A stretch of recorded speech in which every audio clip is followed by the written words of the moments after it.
Good morning everyone, कैसे हैं आप सब लोग। मेरा नाम है राहुल और मैं दूंगा आपको हिंदी ग्रामर का प्रैक्टिस सेट प्लस इसमें होंगे करंट अफेयर के क्वेश्चंस। तो बने रहिएगा हमारे साथ। Rahul Pandey official Telegram channel है, you can join this for PDF and more information.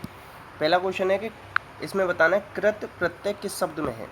तो देखो, शब्द उत्पत्ति के आधार पर 4 प्रकार के होते हैं, तत्सम, तद्भव, देशज, विदेशज। एक चीज़ ये, दूसरी चीज़ प्रत्यय 2 प्रकार के होते हैं, कृत प्रत्यय और तद्धित प्रत्यय।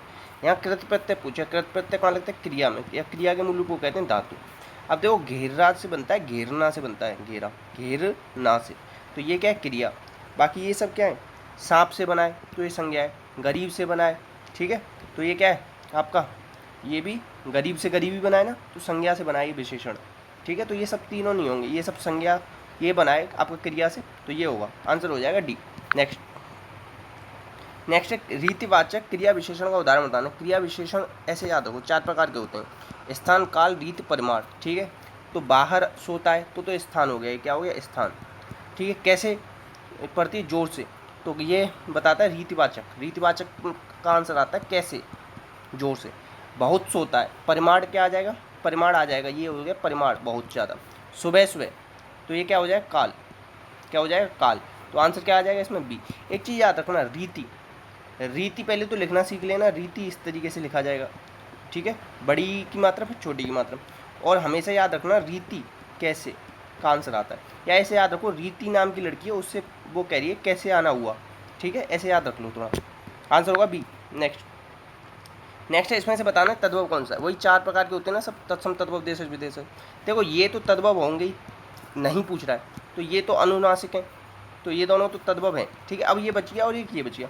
काठ का होता है काष्ठ, तत्सम, ठीक है, तो ये भी तद्भव है। अब विप्लव आपका क्या है? ये आपका तत्सम है, तो आंसर क्या हो जाएगा? डी। इस तरीके से निकाला करो। नेक्स्ट, अब इसमें बताना है कि कौन सा कारक नहीं है। तो कारक को ही क्या कहते हैं आप बताओ? परसर्ग बोलते हो ना आप लोग, ये याद रखना, ठीक है। और क्या चीज़ याद रख सकते हो? परसर्ग 8 हैं अपने, या कारक चिन्ह 8 हैं। और एक चीज़ याद रखो, तत्पुरुष में कर्ता और संबोधन का यूज नहीं करते कारक का, और संबोधन का सर्वनाम में भी यूज नहीं करते। कर्णिका वीणा के साथ गायन करती है, के साथ आ जाता है ना, तो वहाँ क्या होता है? कर्ण, तो ये कर्ण तो है, नहीं बताना है इसमें। कर्म क्या हो जाएगा? क्या करती है? गायन करती है, तो ये हो गया कर्म, ठीक है। अब देखो, कर्ता तो करने का ही, संप्रदान नहीं है इसमें, आंसर क्या हो जाएगा? सी। संप्रदान का भाव कहाँ आता है? के लिए, के लिए। जैसे कोई चीज़ दान देने में बात आए, तो वहाँ पे सब क्या आता है? के लिए। या राम को खीर पसंद है, पसंद के सेंस में भी क्या आता है? संप्रदान आता है, तो याद रखना, आंसर क्या हो जाएगा? सी। नेक्स्ट, अभीष्ट, अभीष्ट का बताना है संधि विच्छेद। अब देखो, अभी इसमें क्या है? उपसर्ग है, और उपसर्ग में हमेशा ना छोटी मात्रा आती है, बड़ी नहीं आती, तो ये काट दो, ये काट दो, तुक्का लगाना है ना, तो इन दोनों में लगाना। अब इष्ट में ना इष्ट होता है, ईष्ट नहीं होता है, तो ये भी काट दो, आंसर हो जाएगा अभिधन इष्ट, अभीष्ट, आंसर हो जाएगा ये। अब देखो, ये बड़ी ई आ रही ना, बड़ी ई, बड़ा ऊ, बड़ा आ जाए तो दीर्घ स्वर संधि होती है, कई बार बता चुका है। नेक्स्ट, अब देखो, ये है गायक, देखो गा लिख रहा है ना, ये बड़ा आ आता है।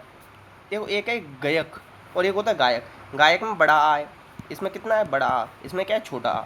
जब भी बड़ा आ जाए तो इसकी 2 मात्रा होती हैं, छोटा आ जाए तो एक होती है।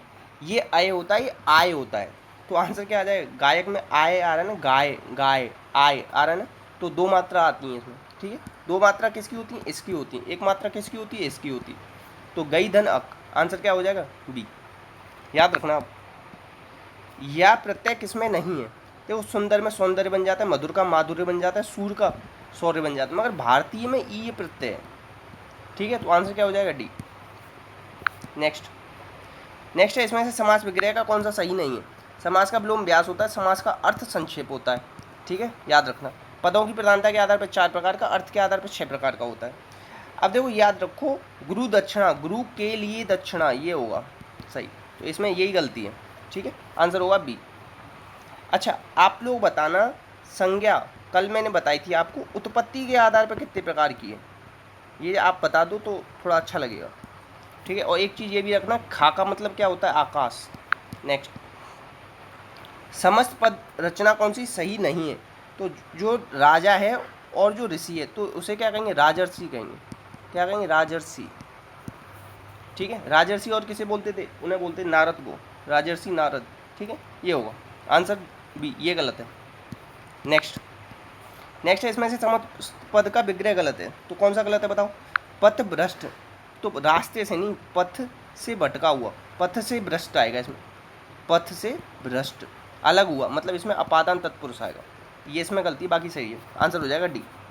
भय से भीत, मतलब दूरी हो रही है, इसमें भी अपादान तत्पुरुष होगा। नेक्स्ट, अनल और अनिल, जहाँ नहीं है नल तो वहाँ क्या लगेगी, आग, जहाँ नल नहीं होगा तो वहाँ क्या लगेगी, आग। अनिल क्या है, अनिल नाम का लड़का है, हवा की से तेज भागता है, ठीक है, तो क्या हो जाएगा, आग और हवा, ठीक है। आग के ये पर्यायवाची याद रखना, दहन, पावक, हुताशन, ठीक है, दावानल, ये सब, आंसर है बी। अच्छा, आग के पर्यायवाची और हवा के पर्यायवाची आप लोग लिख के दिखाना कमेंट बॉक्स में। नेक्स्ट, निर्जर और निर्जर, अब देखो निर्जर, जो निर्जर लगाए इसका मतलब होता है जो बूढ़ा ना हो कभी, तो देवता ही तो बूढ़े नहीं होते, और निर्जर मतलब होता है झरना, आंसर हो जाएगा ए। नेक्स्ट, अच्छा ये याद रखो, युवा जो होता है ना, इसे क्या कहते हैं, इसे कहते हैं तरुण, तरुण। अब देखो तरुण में तरुणी कर देंगे ना, तो ये हो जाएगा लड़की का, और एक होता है तरुणी, इसका अर्थ क्या होता है, नाव, एक होता है तरुणी, छोटी ई की मात्रा, इसका मतलब होता है सूर्य, ये चार भी याद रखो, आंसर है इसका ए। देखो बादल का पर्यायवाची पूछ रहा है कौन सा नहीं है, ठीक है, तो बादल में बताया ना मैंने, दा आता है पीछे। अब देखो अम्बुबारी, अब इनके पीछे दा नहीं लग रहा, अम्बुद बारिद होता तो हो जाता बादल का, ये तो पानी के पर्यायवाची, ठीक है, कौन से नहीं है, यही नहीं है, ठीक है, आंसर हो जाएगा डी, ठीक है। अब शोणित रक्त का होता है, अब कहोगे सर इसमें भी तो नहीं है, मगर घन तो दे रखा है बादल का। अब देखो रसना क्या है, जीव का होता है, जीभ, मगर पयोद तो होता है इसका। देखो मेघ होता है, अब सजला, सजला किसका होता है ये आप बताना, मुझे भी नहीं पता, आंसर डी है इसका। नेक्स्ट, समास के बारे में कौन सा असंगत है ये बताना है। परम है जो अणु, लाल है जो किला, लाल किला, ये तो सही है, 5 से 2 एक समास। देखो रातों रात, बातों बात, अब भी भाव सही बात। 84, 84 क्या होता है, 80 + 4 होता है ना, 84 क्या होता है, 80 + 4, 25 क्या होता है, 20 + 5, तो इसमें क्या आ जाएगा, द्वंद्व समास आ जाएगा, क्या आ जाएगा, द्वंद्व समास, ठीक है, तो यही गलत है। द्वंद्व में ना योजक चिन्ह का यूज होता है, दोनों पद समास, दोनों पद क्या होते हैं, जैसे प्रधान होते हैं, इसमें दोनों पद प्रधान होते हैं, याद रखना, आंसर ए है, ए में गड़बड़ी है, असंगति तो पूछ रहा है। नेक्स्ट, नेक्स्ट है इसमें बताना है कि कौन सा असंगत है, तो देखो सब कुछ सही है, बस अन, इसमें ना ये जो उपसर्ग आएगा इसमें हलंत लग जाएगा, अन धन अक्षर, अन धन अध्यक्ष, अन धन अनंत, इस तरीके से, आंसर होगा बी। नेक्स्ट, समुच्चय बोधक अव्यय के बारे में कौन सा असंगत है, इसमें बताना है। देखो ये समुच्चय बोधक किसमें अव्यय के बारे में असंगत, देखो मगर, ठीक है, अतः, तथा, ये सब तो हैं समुच्चय बोधक। अब देखो पीयूष का मकान के सामने उद्यान है, ये क्या संबंध बोधक है, ये क्या संबंध बोधक है, तो इसमें गड़बड़ी है, आंसर हो जाएगा बी। नेक्स्ट, इसमें बताना है कौन सा विकल्प सही नहीं है, तो देखो रात का रातें होता है, रातों नहीं होता, बाकी सब सही है। नेक्स्ट, अब इसमें बताना है, अच्छा देखो ऊपर वाली में एक चीज़ याद रखना, कभी भी दवाई होता है तो बड़ी की मात्रा आती है, दवाइयाँ में छोटी की मात्रा आती है, इस चीज़ को याद रख लेना, ठीक है। अब देखो पुल्लिंग कौन सा नहीं है, देखो जूं पड़ गई, बालों में जूं पड़ गई, देखो पड़ गए, खटमल, रुको, जूं लग गई है, जूं लग गई है, भालू अच्छा है, और खटमल अच्छा है। अब इसमें पुल्लिंग नहीं बताना है, तो जूं पड़ गई हैं, जूं पड़ गई हैं बालों में, तो आंसर क्या हो जाएगा ए। खटमल अच्छा है, बिच्छू अच्छा है, भालू अच्छा है, ये तो पुल्लिंग होंगे, ठीक है, याद रखना, आंसर क्या हो जाएगा ए। नेक्स्ट, नेक्स्ट है संयुक्त वाक्य बताना है, संयुक्त वाक्य में क्या आता है, किंतु, परंतु, और, एवं, ये सब आता है, तो देखो और दे रखा है यहाँ, और तो यही संयुक्त ही तो बताना था, मिल गया। अब ये 3 प्रकार के होते हैं रचना के आधार पर, क्या, सरल, संयुक्त, मिश्र, बाकी के भेद हैं 3, आंसर है बी। नेक्स्ट, अच्छा देखो यद्यपि वह पंडित है फिर भी वह हटिए, इस संयुक्त वाक्य को बदलना है, इसको संयुक्त वाक्य में परिवर्तित करना है। यद्यपि तद्यपि, ये जो वाक्य दे रखा है ना, ये तो मिश्र वाक्य है, इसको संयुक्त में बदलना है, तो क्या होगा, वह पंडित है किंतु हटी है, आंसर क्या हो जाएगा, सी, आंसर हो जाएगा सी। नेक्स्ट, मुहावरे का अर्थ बताना है कि एक आंख से देखना, मतलब समान दृष्टि से देखना। मुहावरा क्या होता है बताओ, मुहावरे के पीछे आता है ना, लक्षणा शब्द शक्ति होता है, ठीक है, 2 चीज़ याद रखना, ठीक है, आंसर है बी। नेक्स्ट, अब देखो इसमें बताना है कि ये वाला विराम चिन्ह का यूज कहाँ करते हैं, विराम चिन्ह की संख्या है 20, पूर्ण विराम हिंदी का, बाकी 19 इंग्लिश के। कामता प्रसाद गुरुजी ने बताई। अल्पविराम का सबसे ज़्यादा यूज होता है, ये सब याद रखो। ये योजक चिन्ह, ये बड़ा हो जाए निर्देशक चिन्ह, इसे कहते हैं पाद बिंदु, ये सब याद रखें। तो जब भी कोई महत्वपूर्ण बात छूट जाए ना तब वहाँ पे लगाते हैं। आंसर हो जाएगा सी। आंसर क्या हो जाएगा? सी। नेक्स्ट है, अब देखो टोक्यो ओलंपिक 2020 में पुरुष हॉकी टीम ने कौन सा पदक जीता है? बताओ कौन सा पदक जीता था? तो जी ये जीता था इन्होंने, बताओ, ये कांस्य पदक जीता है। आंसर हो जाएगा सी। अब देखो मीराबाई चानू और रवि दहिया, इन दोनों ने जीता है सिल्वर, ये याद रखना। और एक आपके जो भाला फेंक में है नीरज, उन्होंने कौन सा जीता है? उन्होंने जीता है, नीरज चोपड़ा ने, गोल्ड। ये याद रख लेना और ये दो याद रख लेना, ये इंपॉर्टेंट बनेंगे नाम, ये ज़्यादा पूछे जाएंगे। अब देखो Balakot air strike how India event Pulwama, ये किसने लिखी है? मनन भट्ट ने, ये भी इंपॉर्टेंट बनेगी। नेक्स्ट, अब देखो जूलॉजिकल सर्वे ऑफ इंडिया की पहली महिला निदेशक 150 साल में पहली बार बनी है, तो कृति करंत नहीं है, धृति बनर्जी। कौन है? धृति बनर्जी। आंसर होगा सी। क्या होगा? सी। ऐसे याद रखो, जूलॉजिकल में क्या होता है? धरती पे ही तो घूमते हैं हम, तो धरती और धृति। आंसर हो जाएगा सी।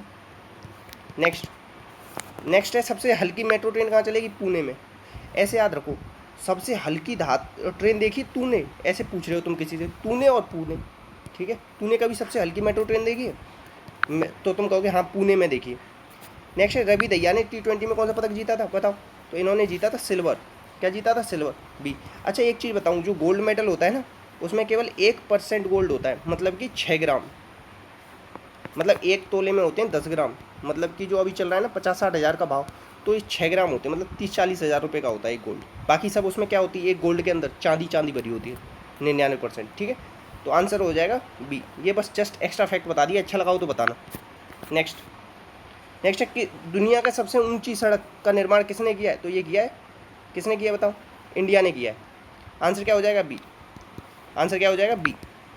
तो यही क्वेश्चन थे आपके, प्लीज़ शेयर कीजिएगा, सपोर्ट कीजिएगा, अच्छी लगी वीडियो तो लाइक कीजिएगा, कमेंट बॉक्स में बताइएगा कैसी लगी, कोई अच्छा फैक्ट लगा, कुछ अच्छा पता लगा, या कुछ सुधार करना हो, कोई सुझाव, तो वो सब बताइएगा, उस सबका स्वागत है। इसी के साथ अपना अपनों का ध्यान रखना। जय हिंद, जय भारत।